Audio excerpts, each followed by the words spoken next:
شركة المهندس منسل للصناعات الهندسية والتغليف الحديث بتقدم مكنة تعبئة سوائل موديل 505.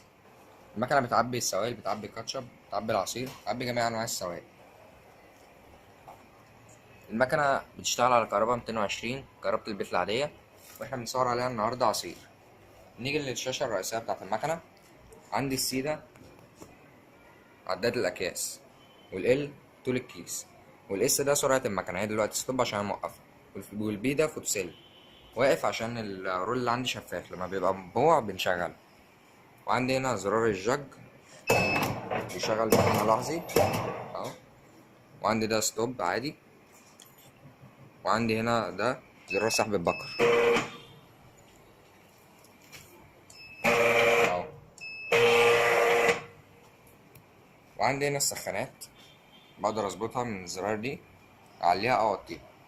وعندي هنا زرار الستارت، زرار اون واوف، وزرار الطوارئ اللي بيوقف المكنة لساعتها لو حصل حاجة.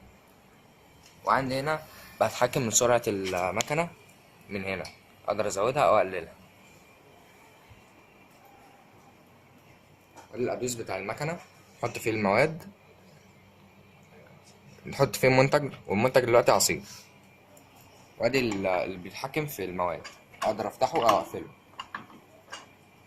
اللي بيتحكم في البستم الميكانيكي اللي هو ده. هنجرب على المكنة دلوقتي.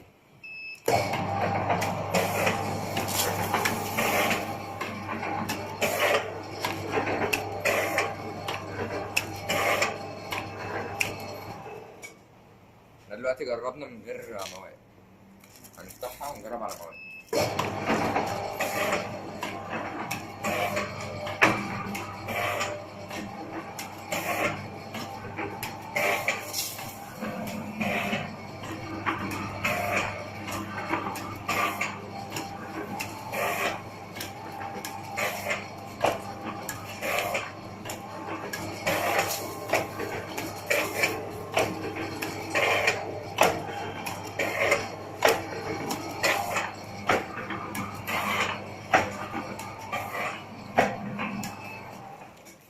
ادي الاكياس اللي بتطلعها عندي المكنة، طلع اكياس لحام رباعي شكل. ماكينة مقدمة من شركة المهندس منسل للصناعات الهندسية والتغليف الحديث، شرح آدم محمد، تحت إدارة وإشراف مهندس أحمد حسن، مدير فرع مدينة نصر.